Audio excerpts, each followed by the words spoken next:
Thanks for watching HCAM. If you want to help create content like this, become an HCAM member. As a member, you'll have access to professional quality equipment and software, as well as guidance from HCAM staff. Come see us at 35 Pond Park Road, Suite 8, conveniently located near Route 3 and Derby Street in Hingham.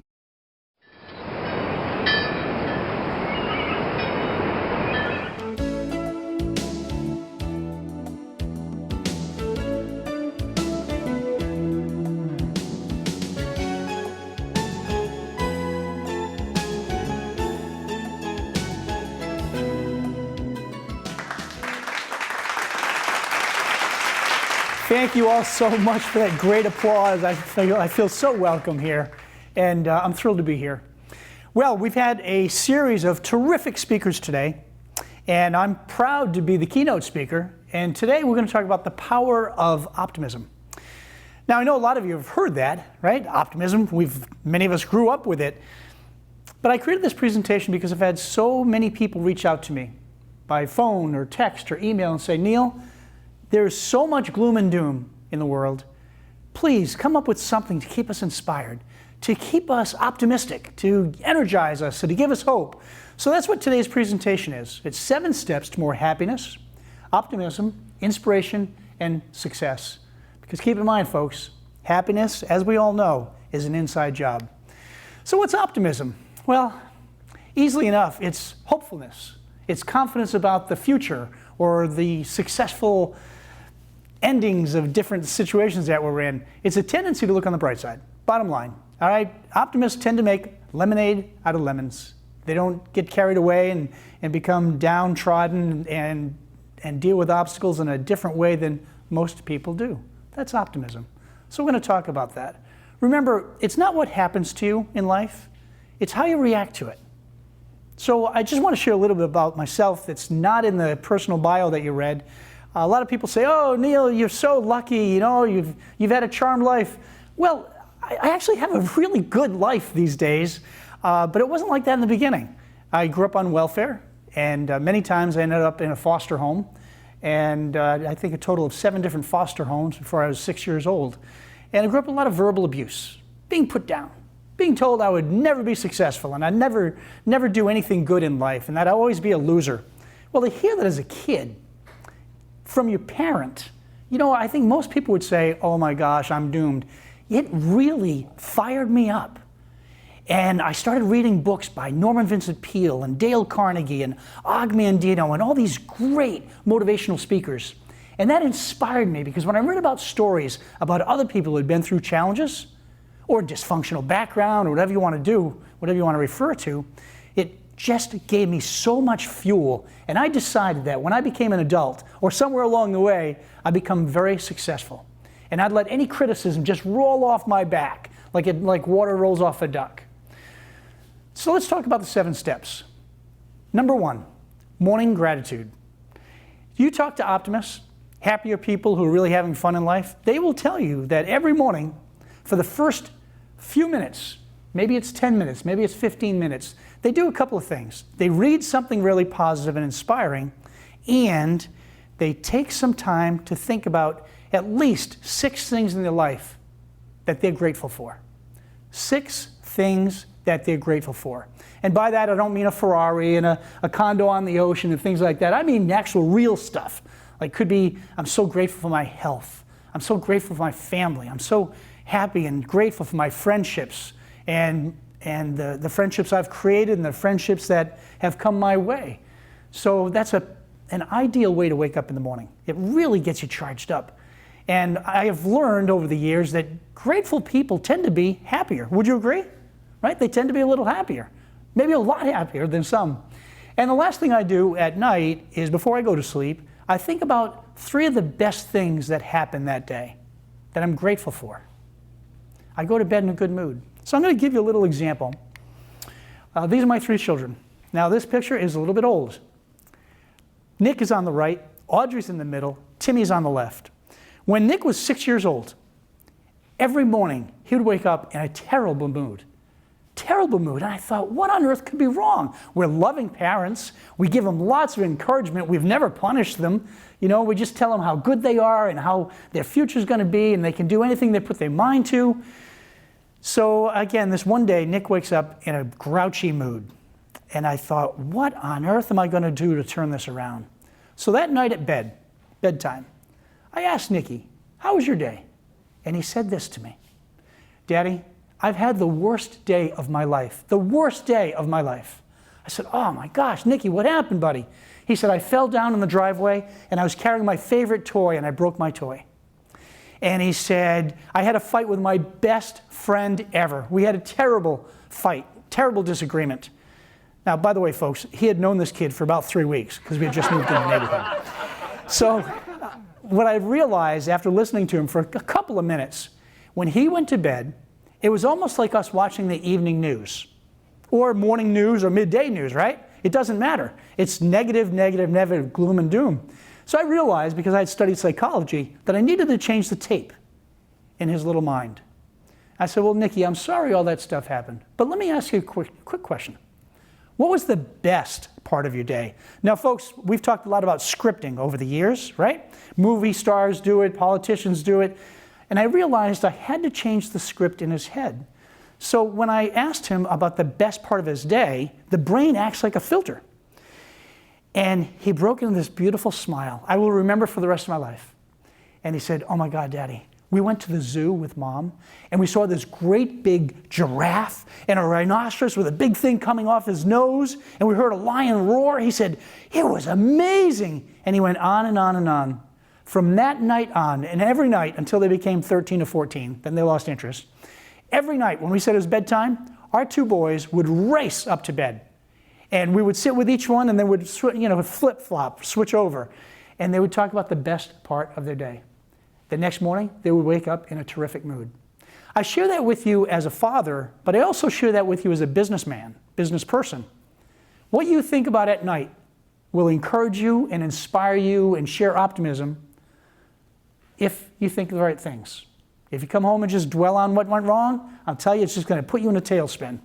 So try that with your children. I think you'll see some good things. Be grateful daily. Think about all you're grateful for. Have an attitude of gratitude. That will boost your optimism every single day. Gratitude creates happier thoughts. And thoughts either inspire you or they drain you. So be very careful, because the amount of work is the same, but the result is totally different. Think about thoughts that inspire you. Number 2, be aware of your thoughts. Our thoughts are like muscles. The ones we focus on the longest become the strongest.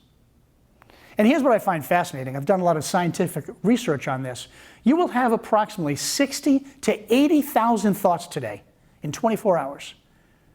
And here's what I find surprising. 80% are the same as yesterday. So are your thoughts positive and encouraging, or are they tearing you down? Remember, our thoughts are our responsibility. We decide what we're going to put our mind into and what we're going to put our thoughts. The happiness of your life depends on the quality of your thoughts. Number 3, positive self-talk. I share this because I've seen so many people knock themselves down. They say, oh, you know what, I'm too tall or too old or too short or too fat or too whatever, too poor. It's just negative self-talk. It's just going to wear you down. It's going to wear down your any sort of level of optimism. So as I said earlier, we become what we think about most. So I'm going to give you a little exercise to do that I heard from a guy named Brian Tracy, #1 sales trainer in the world at one point, selling more cassettes and programs on sales training than anyone else on the globe. He said, look in the mirror each morning and say to yourself, I like myself, I like myself, I love myself, I'm proud, I'm successful, I'm happy, I'm healthy. Read or say things out loud to yourself that really make you feel good about yourself. Now, I tell you, every time I share this in a presentation, people are like, man, that's crazy, I can't do that. I'd be vain. Okay, so let's look at the other side. How many people do you know who criticize themselves? They don't believe they're good enough. And they constantly beat themselves up mentally. Try it. Just try this Say 6 things, okay, that you like about yourself. Just try this for 28 days and see if you feel better. All right? If you don't, give me a call. I'll take you to lunch. We'll talk about it because maybe you're not doing it right. So it's not crazy. It's a good habit, and do it every single day. Number 4, know what your goals are 24/7. About 10% of the population actually have goals that are written down. They tend to be the most enthusiastic, optimistic, productive, and happy people in the world. So here's a suggestion again that I learned from Zig Ziglar back in 1977. And he created a monster when I learned this one. Write your goals on an index card, right? 3x5 index card. Write your goals down with a deadline on when you want to accomplish them. And I want you to put a copy on your mirror in the bathroom, because you look at that every day, right? You brush your teeth, get ready for work, whatever. Also put a copy on the refrigerator, so every time you open that fridge, you're looking at your goals. And finally, put one on the dashboard of your car. Or if you don't drive a car, if you drive a bike, put it on the handlebars of your bike. Whatever you do to get from point A to point B during the day. So you're constantly thinking about your goals. And that gets you excited because you visualize what it's going to feel like to reach that goal. So Zig Ziglar taught this to me, and probably millions of others, in 1977, and I decided that I was going to become a very good runner. Within 6 months, I dropped 35 pounds. I now weighed 140 or so. Won my first championship in Italy while I was with the Air Force, and things just took off from there. 6 years later, I made the Olympic trials in the marathon. I ran 2 hours and 17 minutes. That all had to do with the lesson I learned about setting goals and believing in myself. So I should be able to wake you up at 2 in the morning. I won't, don't worry. But I should be able to wake you up at 2 in the morning and say, what are your goals? What are your goals? And you'll just pop right up and say, this is what I'm doing. These are my goals, and this is what it's going to feel like when I reach those goals. Your goals should be so inspiring that it makes you jump out of bed in the morning. Now, I don't know if you will or not. I know I get up pretty early, and I'm pretty enthused. So one last thing, make a list of all your accomplishments in the past year, 5 years, 10 years, or more. It will really energize you. Many people focus and dwell on their losses, and it could be losses from a week ago, a year ago, 25 years ago. All right, you got to bring yourself to the present. So, but many people focus on their losses and the missed opportunities and the misfortunes. Not me. And I'll tell you more about that in a little bit and where I learned that lesson. How far you've come, have faith in how far you can go. So again, look at how far you've come and take pride in that. And think about how far you can go. Number 5, practice happiness. Wayne Dyer once quoted, we're given a life. Not a good life or a bad life, just a life. And it's up to us what we do with it. And I love that quote. Isn't that so true? Right? We're given a life. Happiness is a skill you learn by practicing gratitude, by helping others, by thinking about your past successes, sharing time with positive, kind, energetic people, exercising, meditating, and laughing, doing all those things. It's just a good practice of happiness. It will make a difference in your day, every single day. Number 6, let failure inspire you. Okay, failure is really just a temporary situation and a life lesson. I've learned more from my failures as an athlete, as a businessman, in a relationship. I've learned more about my failures than I've learned from my successes. Now, granted, I've learned from the successes, and it's been really fun, but wouldn't you all agree?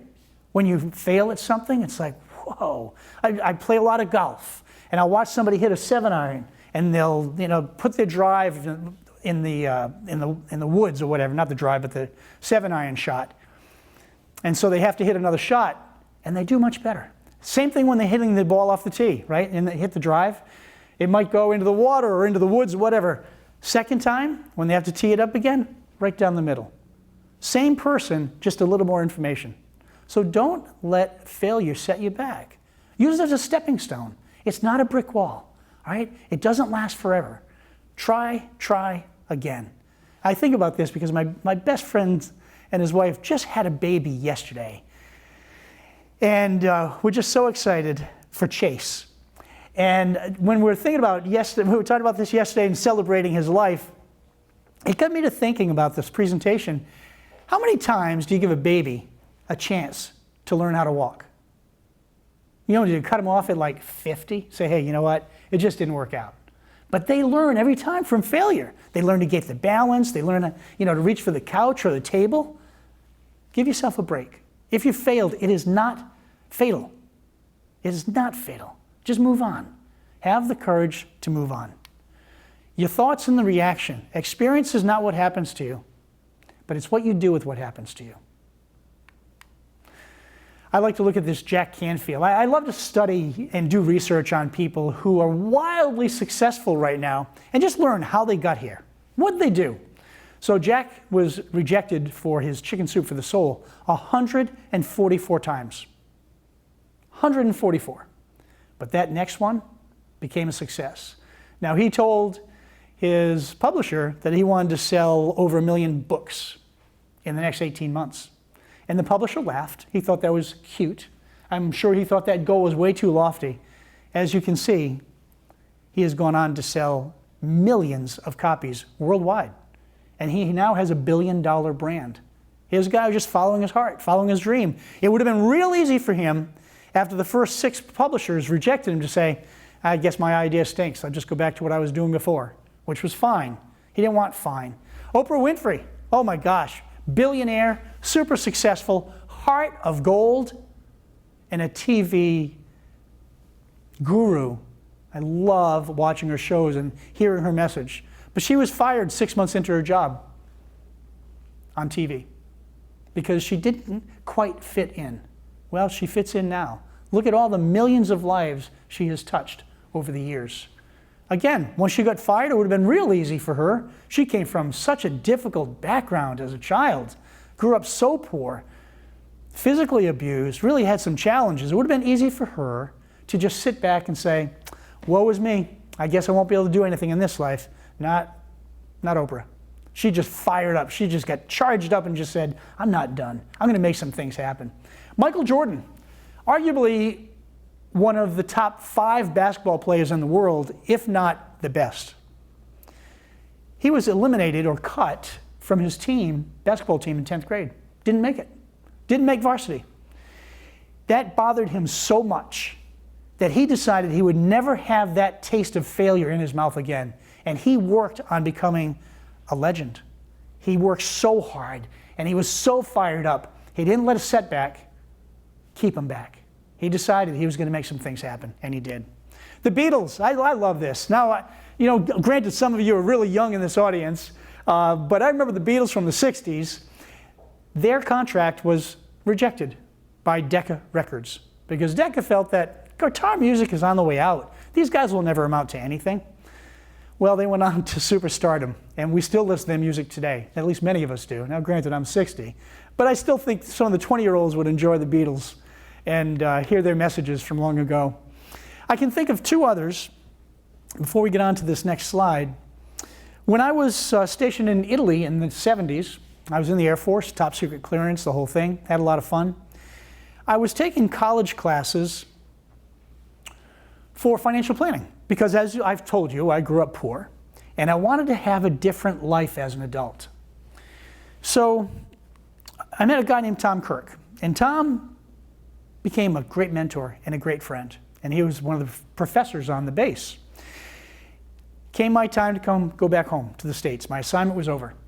And Tom pulled me aside, took me to lunch, and he said, I'm going to tell you, Neil, you are going to be wildly successful when you get back to the States. You have a great attitude. You really care about people. You keep your promises. Everything you said you would do, you've done.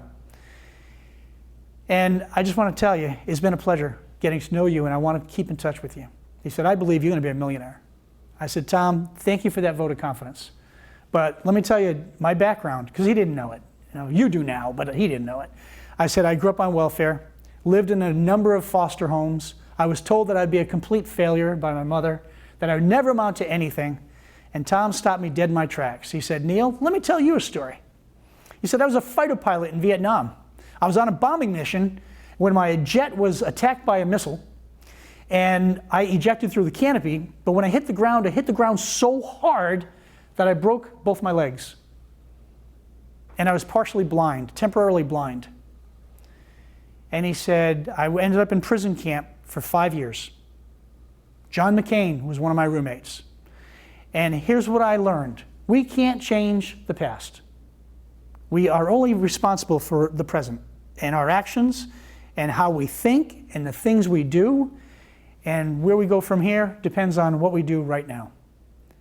He said, I'm sorry you went through what you did, but that's the past. You got to let it go. You got to move on. The rest of your life is in your hands. You can do so many things if you put your mind to it and put your heart into it. Tom went on to become one of the most successful financial advisors in America. And he just really inspired me to this day. We keep in touch. He's in his 80s and having a good time. The other one is a guy you've probably all heard of, Tony Robbins. Like me, he left home at 16, ran away from home at 16 to have a better life. He was treated like I was by his mother, and he decided that I'm going to make some things happen. He also made a good point recently, and he said, I actually thank my mother because there's no way I would be this successful if I grew up rich. He said, the pain of being broke, the pain of being poor, of having no food and very little clothing inspired me to become great. So I think about that. All of these folks encourage me. And I encourage you, and this is step number 7, encourage others. Be a cheerleader. When I got into sales management many years ago, my goal was to find my team doing something right, or my teammates doing something right, and applaud them for that. Say, wow, that was a great call you just made. I love what you said and how you said this and this and this, and then you close the deal. Be an encourager. The world has enough discouragement. Take the high road. Encourage others. Also with that, encourage yourself. Remember that test in the mirror. Speak highly of yourself. Speak to yourself as if you're speaking to somebody you love. The positive self-talk is a key to success. You'll find that with athletes, actors, salespeople, kids, anyone. The positive self-talk. Encouragement and words of kindness are gifts that you give that can be priceless and yet cost nothing. 1,000 candles can be lighted from a single candle, and yet the life of that candle will not be shortened. Happiness never decreases by being shared. So you want to talk about optimism? Share more happiness. Share more of your optimism, and you'll be amazed at what can change. Now, granted, not everybody's going to embrace that. I will tell you honestly that negative people don't really like me around that much because I tend to be pretty happy. Well, you know my background. I didn't come from anything worthwhile, but I sure created a worthwhile life with great family and terrific friends and plenty of success, only because I'm doing what I love to do. And that's talking to folks like you today and encouraging you and inspiring you and giving you a few lessons to take home. A little positive thinking will help you do a whole lot more than any negative thinking. That, of course, was from Zig Ziglar, really another one of my mentors, and I told him that before his death, of course. So inspirational. When he taught me about setting goals and all those things and getting rid of the stinking thinking, it was amazing how things change. So again, a little positive thinking will help you do a whole lot more than any negative thinking. Keep away from people who try to belittle your ambition. Small people always do that. But the really great ones, they make you feel good. They really encourage you and let you know that you can become great. Now, that is not my quote. As you can see, it's from Mark Twain. So it's from a long time ago. So stay away from the negative people. They really have nothing. And, that's one of the reasons we have this show, Optimist Island, at the Hingham Cable Channel in Hingham, Massachusetts. It's to inspire people. It's to give people thoughts and ideas on how to be more optimistic and how to have more fun in life. I want to thank you. My goal today was to inspire you, to find and create more happiness, to share some optimism, and to have you look at the joys in your life. Life is short, folks. And as far as I know, we only get one shot at it. Only one shot. And if I'm wrong and we get to do this again with all this information we have, oh my God, can you imagine what you can accomplish? Right? With all that knowledge of going through life the first time. Make the most of today. I've seen way too many people pass away in the last 10 years of my life at very young ages. The future's not promised. You have today. So live in today. It's good to look ahead, of course, It's not good to look back because you're not going that way unless you're going to look back and say, okay, that was a good lesson. I can use that again. One final thing. Don't watch the news if you have a chance. It's filled with gloom and doom. It doesn't matter what time of the day you watch it, okay? It's just going to zap your energy. It's going to tear you apart.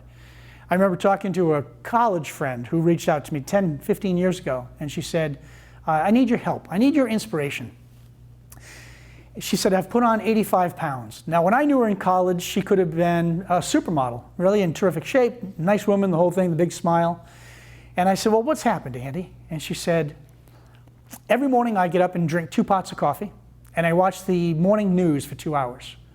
And then on the weekends, I invite friends over, and we eat a lot of junk food, and I've put on 85 pounds in 5 years, and I feel awful. I said, okay. And what's your goal? She said, I want to lose 50 pounds. I said, okay, let's start a new program. So that morning, the next morning, she started walking 20 minutes, because that's about all she could take. And she cut back on the coffee. And instead of watching 2 hours of morning news, she watched it for 30 minutes. And she found some other things to do, like set goals, read something inspirational every morning. In 6 months, she dropped 85 pounds.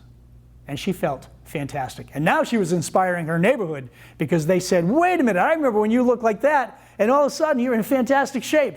Can you help us too? So you never know the difference you can make in somebody's life when you share some encouragement and you share some tips from other successful people, or maybe even yourself. We make a difference every day. See how much of a difference you can make. Thank you so much. You've been a wonderful audience.